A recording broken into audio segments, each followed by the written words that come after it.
AC through resistor, AC through inductor, and AC through capacitor. AC alternating current, AV alternating voltage, AC source alternating current source. आज हमने समझना है कि alternating current में से अगर किसी सर्किट में रेजिस्टर लगाएं, सोर्स कौन सी हो, ऐसी हो, तो उसमें V और I में क्या चेंजेस आएंगी, साइनोसाइडल करंट में या साइनोसाइडल वोल्टेज में, अल्टरनेटिंग करंट में या अल्टरनेटिंग वोल्टेज में क्या चेंजेस आएंगी, उसकी पावर के साथ क्या होगा, उसके ग्राफ के साथ क्या होगा, उसका फेज कैसे बनेगा। फिर अगर उसी अल्टरनेटिंग करंट के या अल्टरनेटिंग सोर्स के सर्किट में हम इंडक्टर L लगाते हैं तो फिर उसमें क्या चेंजेस आएंगी। और उसी सर्किट में अगर हम कैपेसिटर लगाते हैं तो रेजिस्टर क्या है, जो करंट को रेजिस्ट करता है, रोकता है। Opposition offered by a resistor is called resistance. Resistor जो अपोजिशन करता है उसे रेजिस्टेंस कहते हैं। रेजिस्टर क्या करता है, चार्जेस को रोकता है। जैसे ही करंट फ्लो होता है तो करंट को रेजिस्ट करता है, उसे रोकता है, उसे रेजिस्टर कहते हैं। इंडक्टर क्या है, इंडक्टर दो टर्मिनल से two terminal electrical component which resist changes in the current passing through it.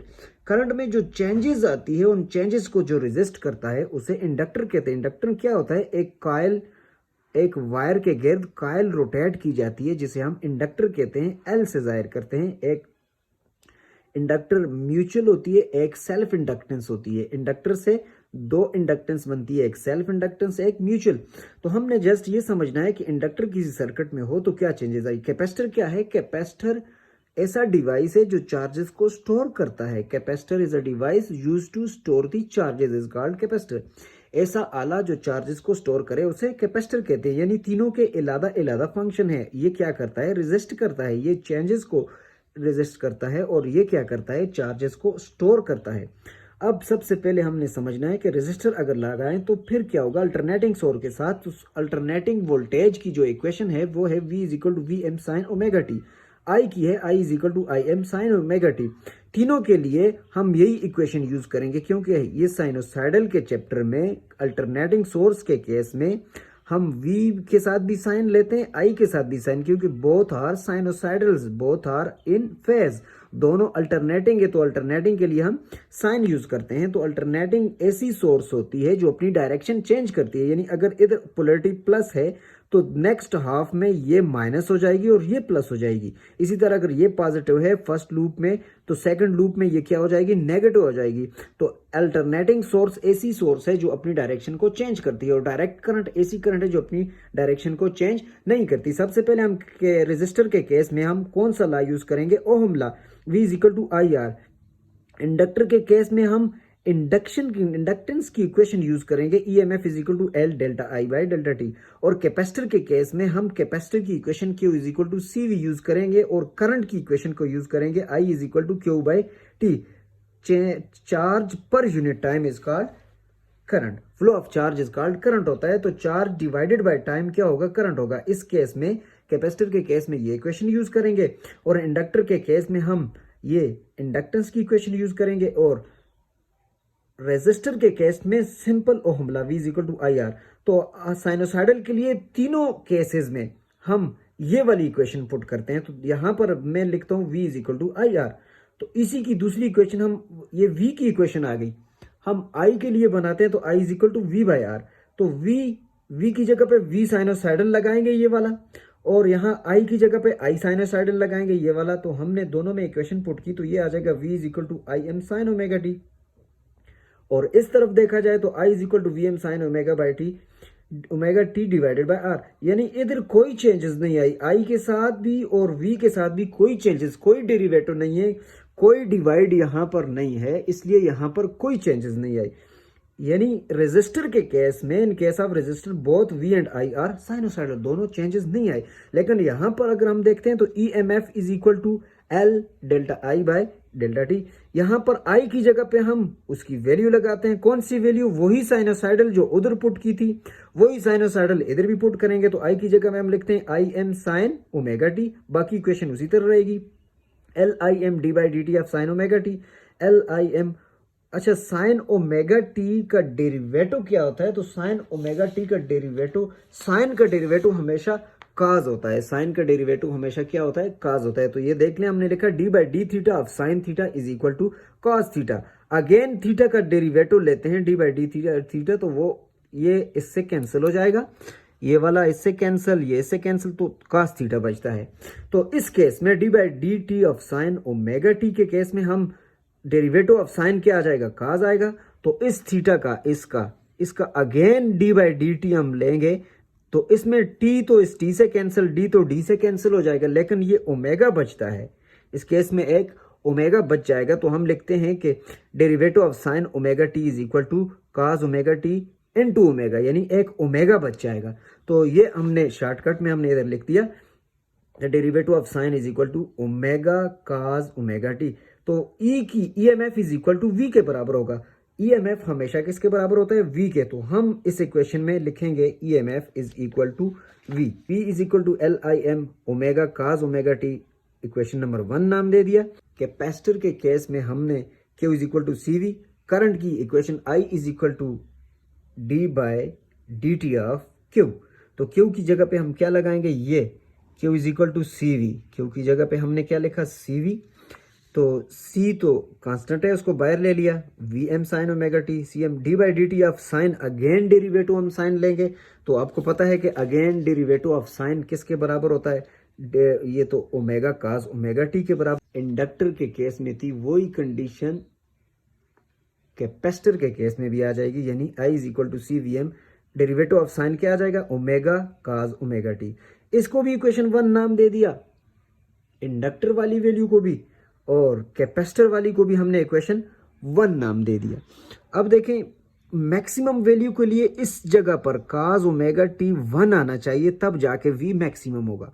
इसी तरह आई मैक्सिमम के लिए भी काज ओमेगा टी इस इक्वेशन में क्या आना चाहिए, 1 आना चाहिए, 0 नहीं होना चाहिए। तो जब ये 1 आएगा हम लिखते हैं, तो फॉर मैक्सिमम इधर 1 हम से लिख लेते हैं, तो I maximum is equal to C V M इधर 1, और इस इक्वेशन में v is equal to omega multiply by 1। Maximum के लिए हमने लिखा v मैक्सिमम, तो इधर v की वैल्यू आ गई, इधर i की वैल्यू आ गई।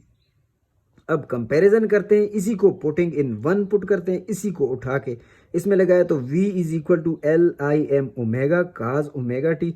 तो ये जो वैल्यू थी ऊपर पुट हो जाएगी, तो ये आ जाएगा v is equal to V M cos omega T, यानी ये वाला जो फैक्टर वी एम था, ये इन तीनों की जगह पे हमने जस्ट वी एम लिख दिया और ये काज ओमेगा टी बन गया।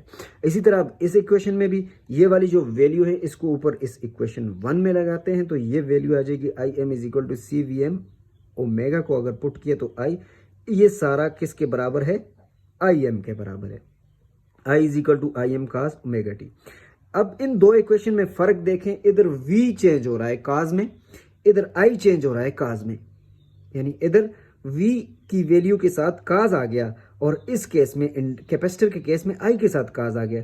तो हम ये कह सकते हैं कि in case of inductor this equation shows that v leads i by 90 degree और पाई बाय 2 रेडियंस, यानी v लीड कर रहा है i को 90 के जाविये से, v आगे जा रहा है क्योंकि उसका जाविया चेंज हो गया। और करंट क्या कर रहा है, करंट पीछे चला गया, करंट लैग्स बिहाइंड, हम कहेंगे कि current I lags behind V by 90 degree. तो इसी तरह अगर इस तरफ हम देखें, तो इधर हम लिखेंगे कि आई चेंज हो रहा है, आई के साथ काज आ गया, तो हम लिखेंगे कि आई लीड्स हो रही है, इधर क्या हो रही है, I leads V by 90 degree, I इधर लीड कर रही है, और pi by 2 radian, V lags behind I by 90 degree और पाई बाय 2 रेडियन। इस इक्वेशन को मजीद अगर हम ले जाएं, तो V is equal to V M cos omega T, angle अगर हम चेंज करें तो omega T plus pi by 2 या 90 डिग्री हो जाएगा। रेजिस्टर के ग्राफ में दोनों इन फेज हैं, यानी V भी साइन थी और I भी साइन थी, इसलिए दोनों की डायरेक्शन सेम है, VM साइन था और IM भी साइन था। इधर एक साइन था लेकिन एक कास था, एक की डायरेक्शन इस तरफ है, दूसरे की डायरेक्शन, दोनों में एंगल कितने का फर्क है, 90 डिग्री का फर्क है। तो ये आउट ऑफ फेज आ गए, हम ये कह सकते हैं कि ये इन फेज है, लेकिन ये 90 के डिग्री से चेंज हो रहे हैं। अब अगर आप इस कैपेसिटर की वैल्यू को देखें, तो कैपेसिटर जो है